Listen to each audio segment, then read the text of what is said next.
Marcus Whitmore had never heard the word no in his life. At 42 years old, he owned 17 companies, 3 private jets, and more real estate than he could count. His net worth had crossed the $1 billion mark before he turned 30. Since then, money had been his answer to everything. Need a table at a fully booked restaurant? Flash some cash.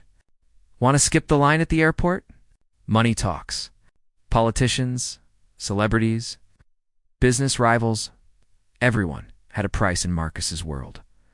On this particular morning, Marcus sat in the back of his customized Rolls-Royce, reviewing documents on his tablet. His driver navigated through the busy streets of the capital city, heading toward the royal palace. Marcus had an appointment with the tourism minister to discuss a massive development project. He planned to build a luxury resort on protected land near the palace grounds, and he was confident the meeting would go his way. It always did. The car pulled up to the main gate of the palace complex. Massive iron gates stood between Marcus and his destination, flanked by 2 members of the royal guard in their distinctive ceremonial uniforms. The guards wore deep blue coats with gold braiding, white gloves, and tall bearskin hats. They stood perfectly still, rifles at their sides, faces expressionless. Marcus's driver rolled down the window. One of the guards stepped forward, his movements precise and formal. "State your business," the guard said, his voice flat and professional. The driver gestured toward Marcus in the back seat.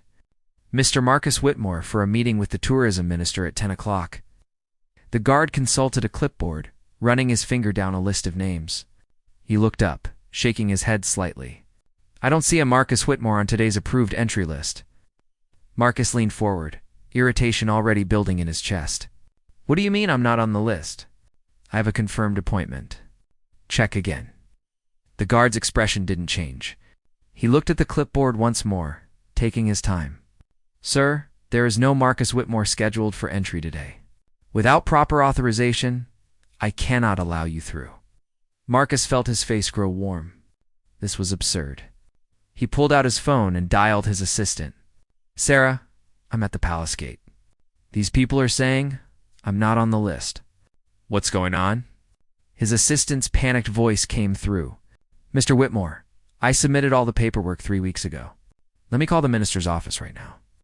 Marcus ended the call and looked at the guard with barely concealed contempt. "My assistant is calling the minister's office. There's obviously been some administrative error. While we wait, why don't you just let me through? I'm sure you know who I am." The guard's posture remained rigid. "Sir, regulations require proper clearance before entry. I cannot make exceptions." Marcus laughed, the sound harsh in the quiet morning air. "Exceptions? Do you have any idea how much I'm worth? I could buy this entire street. I could probably buy you." The second guard, who had remained silent until now, shifted slightly. His eyes flickered toward Marcus, but his face remained impassive. The first guard spoke again, his tone unchanged. "Sir, your financial status is irrelevant to palace security protocols. Please move your vehicle away from the gate." Marcus felt anger surge through him. How dare this nobody in a fancy costume speak to him like that? He reached into his briefcase and pulled out a thick stack of bills around $50,000 in crisp hundreds. He held it up to the window. "Listen carefully," Marcus said, his voice dripping with condescension. "This is $50,000. That's probably more than you make in 2 years. All you have to do is open that gate and pretend you didn't see me. Simple." The guard stared at the money for a long moment. Marcus smiled, confident he'd won. Money always won. Then the guard reached for his radio. "Central, this is Gate 1. We have a situation. Requesting immediate supervisor presence and additional security." Marcus's smile vanished. "What are you doing?" "I'm offering you a simple solution here." Within 30 seconds, 4 more guards appeared from the gatehouse. These wore different uniforms, tactical gear with body armor. Clearly the palace's actual security force rather than ceremonial guards. Behind them came an older man in an officer's uniform, medals gleaming on his chest. The officer approached the car window, his eyes cold and assessing. "Sir, I am Captain Reynolds, head of palace security. I understand you've attempted to bribe members of the Royal Guard. Marcus felt the first flutter of real concern, but he pushed it down with arrogance. Bribe is a strong word. I was simply offering a gratuity for a step out of the vehicle. Sir, Captain Reynolds interrupted, his voice sharp as a blade. Excuse me. Marcus couldn't believe what he was hearing. Do you know who I am? I have a meeting with a government minister. I'm a billionaire, for God's sake. Captain Reynolds' expression hardened. Sir, this is your last warning. Exit the vehicle now, or these officers will remove you forcibly. Marcus looked around at the guards surrounding his car. They all wore the same cold, professional expression. Their hands rested on their sidearms. For the first time in years, Marcus felt genuinely uncertain. Slowly, he opened the car door and stepped out. The morning sun felt too bright, the air too cool. Everything felt surreal. Captain Reynolds gestured to one of the tactical guards. Sergeant, take Mr. Whitmore's statement regarding the attempted bribery. Document everything. This is ridiculous, Marcus protested, his voice rising. It was just a misunderstanding. I was simply trying to expedite you attempted to bribe members of the Royal Guard, Captain Reynolds said, cutting him off again. These men have sworn an oath to protect the crown and this palace. They cannot be bought, intimidated, or swayed by any amount of money. That oath means more to them than any sum you could offer. One of the tactical guards pulled out a notebook and began writing. Another raised a camera and took several photos of Marcus's car and the license plate. Marcus felt panic starting to override his anger. Look, let's all calm down. Maybe I expressed myself poorly. I wasn't trying to bribe anyone. It was a gift, a token of appreciation. A token of appreciation for what exactly? Captain Reynolds asked, his eyebrows raised. For violating security protocols? For compromising their duty? Marcus had no answer. His phone buzzed in his pocket. He pulled it out to see a text from his assistant. Minister's office confirms you were not scheduled for today. Your appointment is next Tuesday. I am so sorry. The blood drained from Marcus's face. He'd gotten the date wrong. Or Sarah had. It didn't matter now. He wasn't even supposed to be here. Captain Reynolds seemed to read the realization on Marcus's face. Is there something else you'd like to share, Mr. Whitmore? Marcus swallowed hard. There may have been a mistake about my appointment date. I see. Captain Reynolds pulled out his own phone and made a call. Yes, this is Captain Reynolds at the main gate. I need you to inform the tourism minister's office that a Mr. Marcus Whitmore attempted to gain unauthorized entry to the palace grounds this morning. Yes, he also attempted to bribe 2 royal guards. I'll be filing a full report. Thank you. Marcus felt sick. This was spiraling out of control. Captain, please. This has all been a terrible misunderstanding. I'm willing to apologize to the guards. Let's not make this into something bigger than it needs to be. Captain Reynolds studied Marcus for a long moment. Do you know what the punishment is for attempting to bribe a royal guard, Mr. Whitmore? Marcus shook his head, not trusting his voice. It's a serious offense. You could face criminal charges, fines, and possibly jail time. At the very least, you will be permanently banned from entering any royal property. The word jail hit Marcus like a physical blow. He'd never even had a speeding ticket. The idea of criminal charges was incomprehensible. One of the ceremonial guards, the one Marcus had first tried to bribe, stepped forward. He removed his tall hat, revealing the face of a young man, probably in his late 20s. His expression was stern but not unkind. Sir, the guard said quietly, I've stood at this post for 4 years. In that time, I've had people yell at me, mock me, threaten me, and yes, try to bribe me. Wealthy people, powerful people, people who think their money makes them special. He paused, his eyes locked on Marcus. But my duty isn't for sale. None of us are for sale. We serve something greater than money. Marcus felt shame wash over him for the first time. This young man, who probably made a modest salary, had more dignity than Marcus had shown in years. Captain Reynolds spoke again. Mr. Whitmore, I'm going to make a decision here. Given that you apparently did have a legitimate appointment just on the wrong day, and given that you seem to be realizing the severity of your mistake, I'm going to handle this informally. This time, Marcus felt a wave of relief so powerful his knees nearly buckled. However, the captain continued, his voice hard. You will apologize to these guards. A real apology.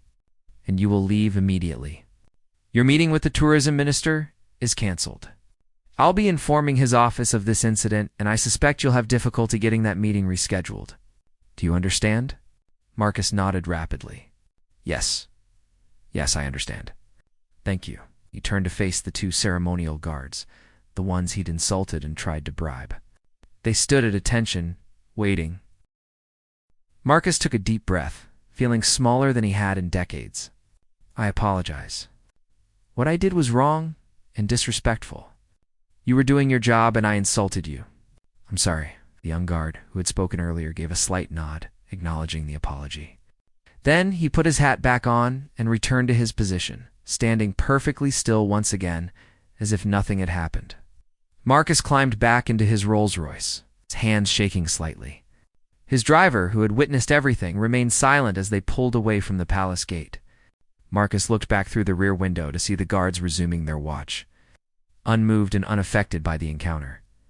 The drive back to his office felt longer than usual. Marcus stared out the window, watching the city pass by, but his mind was elsewhere. For the first time in years, money hadn't solved his problem. In fact, money had created his problem. The realization sat heavy in his stomach when he arrived at his headquarters. A gleaming 50-story tower with his name emblazoned across the top. Marcus went straight to his office without greeting anyone. His assistant, Sarah, knocked tentatively a few minutes later. Mr. Whitmore, I am so incredibly sorry about the confusion with the dates. I don't know how. Marcus held up a hand. It's fine, Sarah. Not your fault. What's the damage? Sarah bit her lip. The tourism minister's office called. They've indefinitely postponed your meeting. They were very... cold. I think Captain Reynolds must have called them. Marcus nodded slowly. He'd expected as much. There's also been some social media activity, Sarah continued hesitantly. Someone at the palace gate apparently took a video. It's starting to circulate online. Marcus's head snapped up. Oh, what? Show me. Sarah pulled out her tablet and brought up a social media post. The video was grainy, but clear enough. It showed Marcus holding up the stack of cash, showed the guards calling for backup, showed him being questioned by Captain Reynolds. The caption read, Billionaire tries to bribe royal guards. Gets humbled real quick. The video already had 500,000 views and thousands of comments. Marcus scrolled through them. Each one a tiny knife wound. Money can't buy. Honor. Love seeing rich people learn they're not special. Guards are heroes for not taking the bribe. This guy thought he was above the law. Got what he deserved. Marcus closed his eyes. In his entire career, he'd carefully managed his public image. He'd donated to charities, sponsored community events, given interviews about his rags to riches story, and now, in less than 5 minutes at a palace gate, he'd destroyed all of that goodwill. Sarah, cancel all my meetings for the rest of the day, Marcus said quietly. I need to think. After she left, Marcus sat in silence for a long time. His office, which usually felt like a throne room, suddenly seemed empty and cold. The expensive art on the walls, the custom furniture, the view of the entire city, none of it mattered right now. His phone buzzed. It was his lawyer, Richard Chen, one of the best attorneys money could buy. Marcus, I just saw the video. Tell me everything. Marcus recounted the morning's events, leaving nothing out. When he finished, Richard was quiet for a moment. Well, the good news is Captain Reynolds handled it informally. You're not facing criminal charges. The bad news is the court of public opinion has already convicted you. Can we do damage control? Marcus asked. Can try, Richard said. But honestly, Marcus, this one is tough. People love seeing arrogant rich people get taken down a peg. And that video makes you look, well, exactly like the stereotype everyone hates. Marcus winced.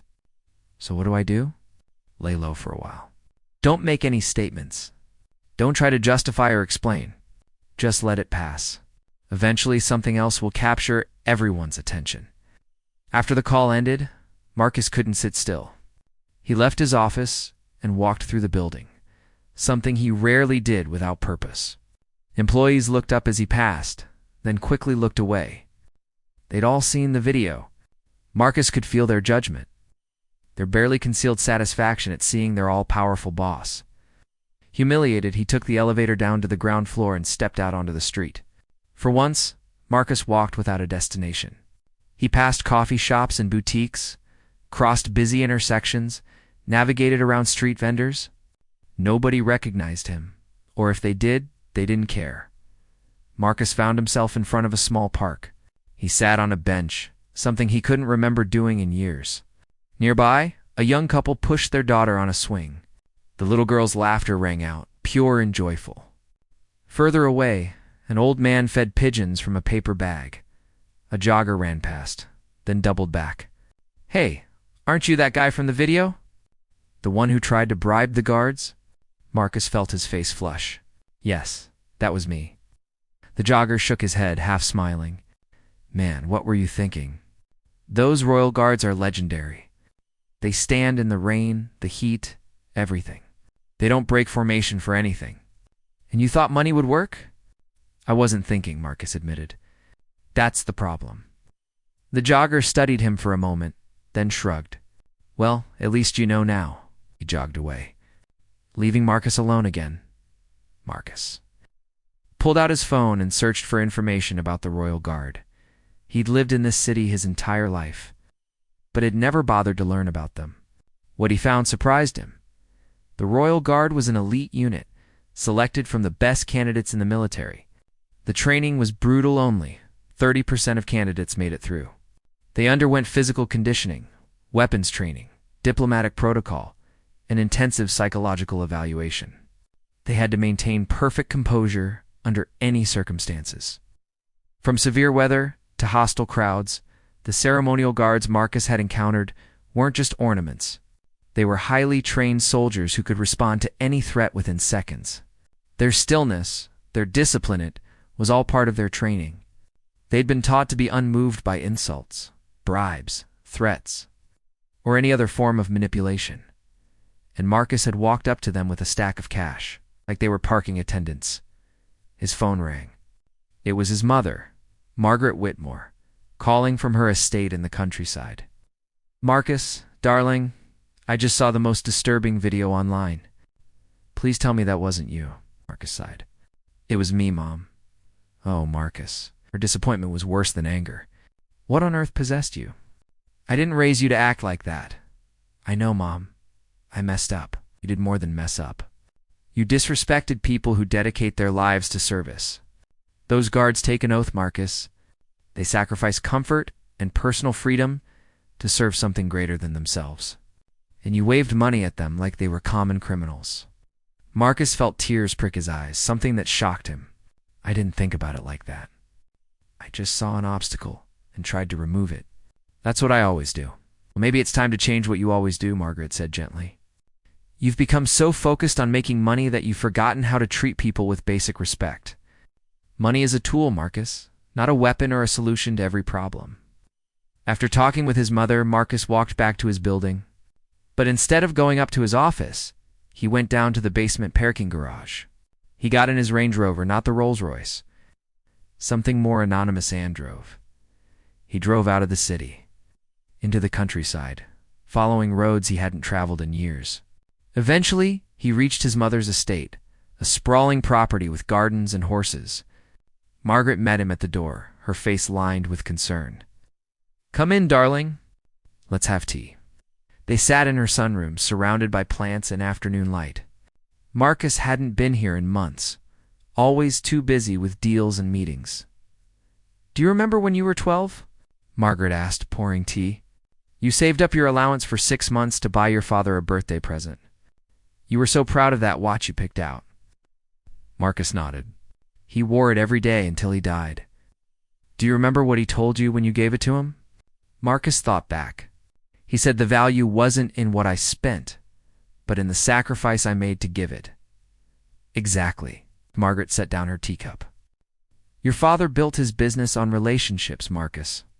On trust and respect. Yes, he made money, But that was never the point. The point was creating something of value, treating people fairly, being someone others could respect. I've lost that, haven't I? Marcus said quietly. Strayed from it, Margaret corrected. But you can find your way back.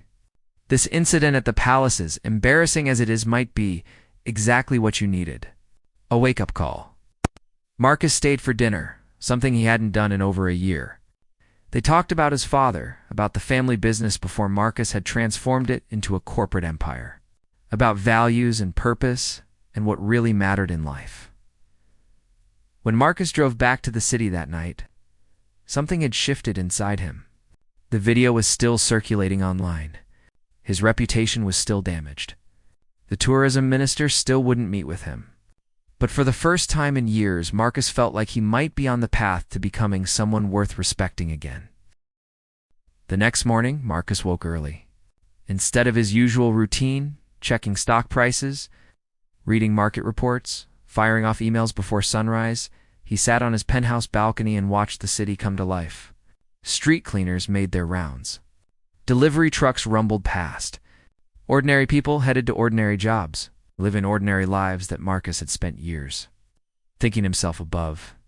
He'd spent half the night researching the Royal Guard, reading articles and watching documentaries. One interview had particularly stuck with him. A retired guard, Samuel Peterson, had talked about why he'd served for 25 years despite modest pay and grueling conditions. It's not about the money, Peterson had said. It's about being part of something that matters. When you put on that uniform, you're not just yourself anymore. You represent tradition, duty, honor. You're a living symbol of something that transcends any individual. That's worth more than any paycheck. Marcus had never felt that way about anything. His companies were extensions of his ego, tools to make more money. His philanthropy was calculated for tax benefits and positive press. Everything had an angle, a return on investment. At 8 o'clock, Marcus called Sarah. I need you to find out where retired Royal Guard members meet, or if they have a veterans organization. Also, get me the contact information for Captain Reynolds at the palace. Sir. Sarah sounded confused. Just do it, please. An hour later, Sarah called back. The Royal Guard Veterans Association meets every Thursday evening at the Kensington Community Center. And I have Captain Reynolds' office number, but, sir, are you sure you want to give me the number? Marcus dialed before he could talk himself out of it. A crisp female voice answered. Palace Security, Captain Reynolds' office. This is Marcus Whitmore. I'd like to speak with Captain Reynolds if he's available. Pause. Please hold. Marcus waited, his heart beating faster than it had during any business negotiation. Finally, Captain Reynolds came on the line. Mr. Whitmore, I'm surprised to hear from you. Captain, I'm calling to apologize properly. Not because my lawyer told me to, not for damage control. What I did was wrong, and I'm genuinely sorry. I disrespected your guards and the institution they serve. Another pause. I appreciate that, Mr. Whitmore. Not many men in your position would make this call. I was also wondering if I could meet with you and the two guards from yesterday. I'd like to apologize to them in person, away from cameras and public attention. Would that be possible? Captain Reynolds was quiet for a long moment. Let me speak with them. I'll call you back. 20 minutes later, Marcus's phone rang. Mr. Whitmore, the guards have agreed to meet with you. Tomorrow at 2 o'clock at the guardhouse. Come alone. No assistants, no lawyers, no drivers. I'll be there. Thank you, Captain. Marcus spent the rest of the day in a strange limbo. The video had continued to spread. News outlets were picking it up. He'd become a symbol of wealthy arrogance, a cautionary tale about entitlement. His company's stock price had even dipped, slightly as investors worried about his judgment, but Marcus found he didn't care as much as he thought he would. Something larger was happening inside him, fundamental recalibration of his values and priorities. That evening, Marcus did something he'd never done before. He went to his company's night shift, the cleaning crew, security guards, and maintenance workers, who kept the building running after everyone else went home. He'd never even seen most of these people. He found the night manager, a woman named Diane Peterson, in the maintenance office on the second floor. Mr. Whitmore? Diane looked shocked. Is everything all right? Everything's fine. I just wanted to meet the night crew. I realize I've never properly introduced myself to the people who keep this building running. For the next 2 hours, Marcus walked through the building with Diane, meeting every member of the night staff. He learned their names, asked about their lives, listened to their concerns about equipment that needed replacing and break rooms that needed updating. A security guard named Tom Chen told him about struggling to pay for his daughter's college tuition. A cleaning supervisor named Maria Rodriguez mentioned that the company's health insurance didn't cover her husband's medication. An elderly maintenance worker named James Wright said he was planning to retire next year, but worried he hadn't saved enough. Marcus took notes on everything. By the end of the night, he had a list of changes to make better insurance coverage. Tuition assistance programs, updated equipment, improved break facilities. Sir, why are you doing this? Diane asked as they finished the tour. Marcus thought about the question. Because I've been blind, Diane. I've spent years building an empire. But I forgot about the people who actually make it run. That's going to change. The next afternoon, Marcus took a taxi to the palace. No Rolls-Royce, no driver, no entourage. Just him in a simple suit, carrying nothing but his wallet. The same 2 ceremonial guards were at the gate. They watched his approach with neutral expressions, though Marcus thought he detected a hint of curiosity in their eyes. I'm here to see Captain Reynolds, Marcus said quietly. He's expecting me. One guard spoke into his radio, then nodded. Proceed to the guardhouse, sir. First, building on your left.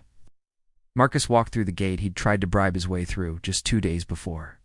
The palace grounds were beautiful manicured gardens, historic buildings, sense of order and tradition that had persisted for centuries. Captain Reynolds met him at the guardhouse door. Mr. Whitmore, this way. He led Marcus to a small office where the 2 ceremonial guards waited, now dressed in regular military uniforms. Without their elaborate ceremonial dress, they looked like ordinary young men, though their posture and bearing still marked them as soldiers. Mr. Whitmore.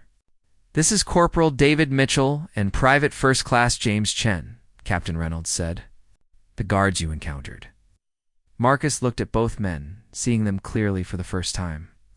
Corporal Mitchell, Private Chen. I owe you both a sincere apology. What I did was insulting and wrong. I treated you like you were for sale, like your honor and duty meant nothing. I was arrogant and disrespectful. I'm truly sorry, Corporal Mitchell. The young man who had spoken to him at the gate nodded slowly. Thank you for saying that, sir. Not many people would. Can I ask you something? Marcus said. What made you want to join the Royal Guard? Mitchell glanced at Captain Reynolds, who nodded permission. My grandfather was a Royal Guard for 30 years. I grew up hearing his stories about the honor of service, about being part of something bigger than yourself. When I was 18, I knew that's what I wanted. Not for the pay or the glory, but for the purpose. Private Chen spoke up, his voice quiet. I came from a poor family. When I was a kid, we came to the palace on a school trip. I watched the guards standing there, so disciplined and proud. I thought, that's who I want to be. Someone reliable. Someone trustworthy. Someone who stands for something. Marcus felt a lump in his throat. I've spent my whole life accumulating money and power, but I've never stood for anything except my own success. You're both wealthier than I'll ever be in the ways that actually matter. Captain Reynolds spoke. Mr. Whitmore, I've worked security for 20 years. I've dealt with drug dealers, terrorists, stalkers, and every kind of criminal. But the hardest people to deal with are often the wealthy and powerful. They're so used to money solving their problems that they can't imagine situations where it doesn't work. What you did wasn't unique. But your response to it is? What do you mean? Marcus asked. Most people in your position double down. They call lawyers, make threats, try to use their influence to make the problem disappear. You did the opposite. You took responsibility. That's rare. Marcus shook his head. I should have known better in the first place. But I'd gotten so used to money being the answer to everything that I'd forgotten basic human decency. They talked for another hour. Mitchell told stories about standing guard during storms and heat waves. Chen described the training process, the mental discipline required to maintain composure under any circumstances. Captain Reynolds explained the history and significance of the Royal Guard, their role in protecting not just the palace, but the traditions and values it represented. When Marcus finally left, he shook hands with all three men. "Thank you for your time. And for your service, Mr. Whitmore," Mitchell said, as Marcus turned to leave. "For what it's worth, you did the right thing by coming here." Marcus walked back through the palace gates, nodding to the guards on duty. He felt lighter somehow, as if apologizing properly had lifted a weight he hadn't known he was carrying. The taxi ride back to the city gave Marcus time to think. The video was still out there. The damage to his reputation was still real. But he realized now that maybe his reputation had needed damaging. Maybe he'd needed to be humiliated to wake him up from years of arrogant sleepwalking back at his office. Marcus called an emergency meeting with his senior management team. When they gathered in the conference room, their faces showed concern mixed with confusion. "I'm sure you've all seen the video from the palace gate," Marcus began. "I'm not going to make excuses or try to spin it. I acted like an entitled fool, and I got exactly what I deserved. But that incident has made me realize we need to make some fundamental changes to how this company operates." For the next 2 hours, Marcus outlined his vision for a different kind of company. Better employee benefits. Fair wages for everyone, not just executives. Transparency in business practices. Community investment that actually helped communities rather than just generating good press. A corporate culture based on respect and integrity, not just profit maximization. His CFO, Richard Morrison, looked stunned. "Sir, some of these changes will significantly impact our profit margins." "I know," Marcus said calmly, "and we're doing them anyway. Because a company is more than just a profit-generating machine. It's a community of people working together. If we can't treat those people with dignity and fairness, we don't deserve to be in business." The meeting ended with a mixture of shock and cautious optimism. Some executives clearly thought Marcus had lost his mind. Others seemed intrigued by the possibilities. That Thursday evening, Marcus did something he would have considered unthinkable a week earlier. He went to the Royal Guard Veterans Association, meeting at the Kensington Community Center. The community center was nothing special. It's a converted school building with scuffed floors and fluorescent lighting. About 30 men and women, ranging from their 30s to their 80s, sat in a circle of folding chairs. They all turned to look when Marcus walked in. An older man with white hair and a military bearing stood up. "Can I help you?" "I'm Marcus Whitmore. I was hoping I could attend your meeting and maybe speak with you all for a few minutes." A ripple of recognition went through the group. Of course, they'd seen the video. Marcus braced himself for hostility. The white-haired man studied Marcus for a long moment, then nodded. "I'm Henry Walsh, president of the association. You can stay." "Sit down." Marcus took a seat in the circle, feeling intensely aware of being watched and judged. The meeting continued with routine business planning, a memorial ceremony, discussing fundraising for a scholarship program, organizing a youth outreach event. When the business concluded, Henry turned to Marcus. "Would you like to say something?" Marcus stood, his hands slightly shaking. "I want to apologize to all of you. What I did at the palace gate was disrespectful not just to those 2 guards, to every person who has ever worn the Royal Guard uniform. I treated your service like it was for sale. I'm sorry." Silence filled the room. Then an older woman in the back spoke up. "Why should we believe you? You're rich. You're powerful. This could just be damage control." "You're right to be skeptical," Marcus said. "A week ago, this would have been damage control. I would have had my PR team craft the perfect apology, calculated to minimize harm to my reputation. But something changed when Captain Reynolds called backup. When those guards refused my money, for the first time in years, I felt genuine shame. And it made me realize how far I'd strayed from the values I was raised with." A man in his 40s raised his hand. "I'm Daniel Cooper. I stood guard for 8 years. Do you know what it's like standing in one place for hours, in the heat or the cold, while tourists mock you and try to make you laugh or flinch? It's mental discipline. It's a commitment to something greater than your own comfort. I'm starting to understand that, Marcus said. I've spent my career thinking I was building something important, but I was just building wealth. You all served something that actually mattered. Henry Walsh spoke again. Mr. Whitmore, the Royal Guard isn't just about standing still in fancy uniforms. It's about dedication, integrity, and putting duty before personal gain. Those are values that can be applied to any field, including business. The question is whether you're actually going to live by those values or just pay them lip service. I'm going to try, Marcus said honestly. I'm going to fail sometimes, but I'm going to keep trying. Another veteran, a woman in her 60s, stood up.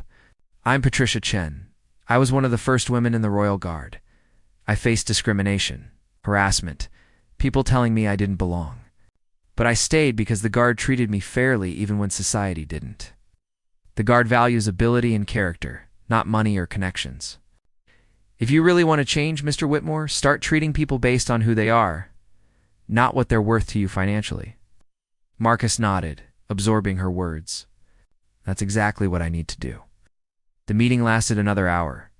Veterans shared stories, offered advice, and gradually warmed to Marcus's presence. By the end, several had invited him to come back to future meetings. As people filed out, Henry Walsh approached Marcus. You did well tonight, but talk is cheap. Let's see if your actions match your words. Fair enough, Marcus said. Can I ask you something? What made your service meaningful? Henry thought for a moment.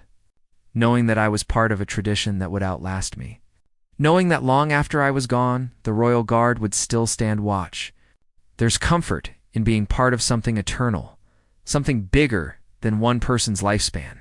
Does that make sense? It does, Marcus said. I've built companies, but they're all about me. My name, my vision, my wealth. When I'm gone, they'll either fall apart or be sold off. Nothing I've created will outlast me in any meaningful way. Then create something that will, Henry said simply.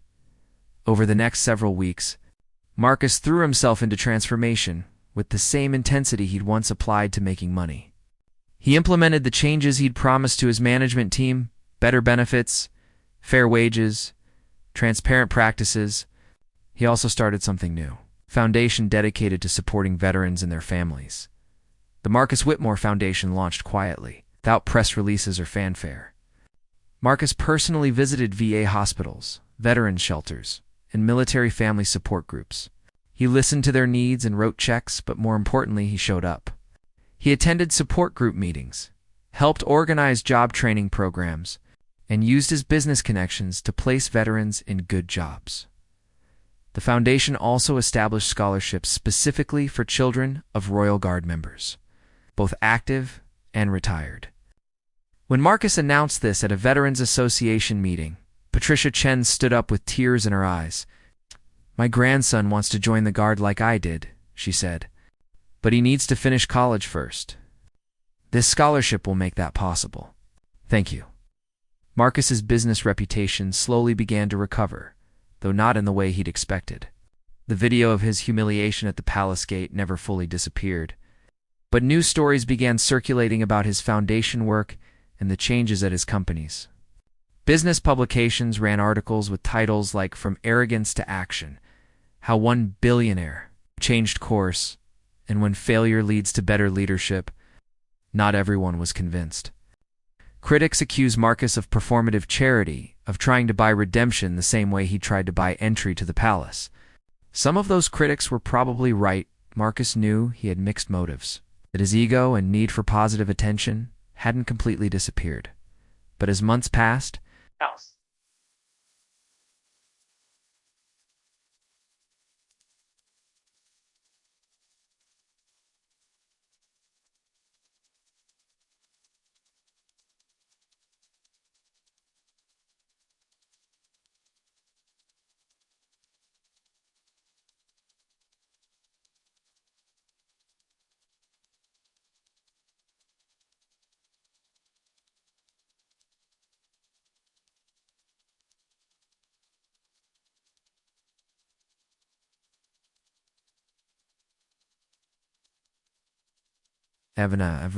Marcus found himself caring about his foundation work, not because it improved his reputation, but because it felt meaningful. He discovered satisfaction in helping people that no business deal had ever provided. 6 months after the incident at the palace gate, Marcus received a letter on official royal stationery. It was an invitation to attend a ceremony honoring Royal Guard veterans. With a note from Captain Reynolds, "Your work with veterans has been noticed. The palace would be honored by your attendance." On the day of the ceremony, Marcus returned to the palace grounds. This time he walked through the gate with proper credentials, and the guards on duty gave him respectful nods. Captain Reynolds met him at the entrance. "Mr. Whitmore, good to see you again under better circumstances." "Much better," Marcus agreed. The ceremony took place in a beautiful courtyard. Dozens of veterans attended, including many Marcus now knew from the association meetings. Corporal Mitchell and Private Chen were there in full ceremonial dress, standing at attention. During the ceremony, several veterans were recognized for their service. Then, to Marcus's surprise, Captain Reynolds called his name. Marcus Whitmore has demonstrated that growth and change are possible at any stage of life. Through his foundation work and personal commitment to veterans, he has shown that integrity can be learned and character can be rebuilt. While he is not a veteran himself, his support of those who have served honors the values the Royal Guard represents. The gathered veterans applauded. Marcus felt his eyes water as he accepted a commemorative medal from the palace representative. It wasn't a military honor. He hadn't earned that. But it represented acceptance, recognition that his efforts were genuine. After the ceremony, Marcus stood with Corporal Mitchell and Private Chen, now more relaxed in the social atmosphere. "I never properly thanked you both," Marcus said. "That day at the gate, you did me a huge favor. You could have just let me through and pocketed the money. But you didn't, and it changed my life." Mitchell smiled. "We just did our job, sir. But I'm glad it worked out well for you. And for the veterans, your foundation helps." "Can I ask you something?" Marcus said. "Why did you agree to meet with me that day in Captain Reynolds' office? I wouldn't have blamed you for refusing." Chen spoke up. "Because Captain Reynolds told us you sounded sincere. And because everyone deserves a chance to make things right, that's part of what we stand for, believing in redemption and second chances." Marcus spent the rest of the afternoon at the reception, talking with veterans and their families. He wasn't the center of attention or the most important person in the room, and that felt exactly right. As the sun set and people began to leave, Marcus found himself alone for a moment in the palace courtyard. He looked at the guards standing at their posts, perfectly still, dedicated to their duty. 6 months ago, he'd seen them as obstacles to be overcome with money. Now he saw them as symbols of something he'd spent his life lacking: commitment to values beyond self-interest. Henry Walsh approached, leaning on a cane. "You've done good work, Marcus. Your foundation has helped a lot of families. It's the least I could do. I wasted years chasing money when I should have been chasing meaning." Henry smiled. "Well, you're chasing it now. That's what matters. But I'll give you some advice from an old soldier. Don't get cocky. Don't think you've figured everything out. The moment you believe you've become humble is the moment you become arrogant again." Marcus laughed. "That's good advice. I'll try to remember it." "Oh, and one more thing," Henry added. "That resort project you were pitching to the tourism minister? Yeah, that's dead. I'll never get that meeting now." Henry's eyes twinkled. "Well, you might be surprised. The minister's nephew is a Royal Guard veteran. He told his uncle about your foundation work. You might find the ministry more receptive than you expect." Marcus shook his head in wonder. "I'm not even sure I want that project anymore. The whole concept was about maximizing profit with no regard for environmental impact or community benefit. If I do it, it needs to be different." "Then make it different," Henry said simply. "You have money and influence. Use them for something that matters." That conversation stayed with Marcus as he drove home that evening. The video of his humiliation still existed online. It would probably live forever in the digital archive of embarrassing moments. But Marcus found he didn't mind anymore. That video showed who he used to be, and the contrast with who he was becoming made him appreciate the change even more. The next morning, Marcus called the tourism ministry. To his surprise, they agreed to a meeting. But before that meeting, Marcus spent 2 weeks consulting with environmental experts, community leaders, and sustainability advocates. He redesigned his entire resort proposal around principles of ecological preservation, community benefit, and responsible development. When he finally met with the tourism minister, Marcus presented a radically different vision. Lower profits, but higher standards. A development that would create jobs and infrastructure while protecting the natural environment. A project that would make the community better, not just make Marcus richer. The minister listened carefully, then smiled. "Mr. Whitmore, I heard about what happened at the palace gate. I also heard about how you responded. This proposal reflects real growth. Let's move forward with it." As Marcus left the ministry building, he realized something profound. The palace guards had been right to refuse his bribe. They'd forced him to learn a lesson that no amount of success had taught him: that integrity, honor, and human dignity couldn't be bought or bypassed. They were the foundation on which everything else had to rest. Marcus's phone buzzed with a text from his mother. "I saw the news about your resort project approval. Your father would be proud of what you're building, not just the resort, but the man you're becoming." Marcus smiled, looking up at the sky. His father had died believing Marcus had lost his way, consumed by greed and ambition. It had taken a humiliating encounter with 2 principled guards to set him straight. Sometimes, Marcus thought, the best thing that can happen to a person is having someone refuse to be bought. Those guards had given him something far more valuable than entry through a gate. They'd given him a chance to find his way back to the values that mattered. The journey wasn't over. Marcus knew he'd stumble, make mistakes, fall back into old patterns. But now he had a compass to guide him, the example of people who stood for something greater than money, who chose integrity over convenience, who understood that the most important things in life couldn't be purchased at any price. Marcus looked back at the palace in the distance, where guards stood watch as they had for centuries. He raised his hand in a small salute, a gesture of respect and gratitude. Then he turned and walked toward whatever came next, ready to build something that would outlast him. Something worth more than all his billions combined.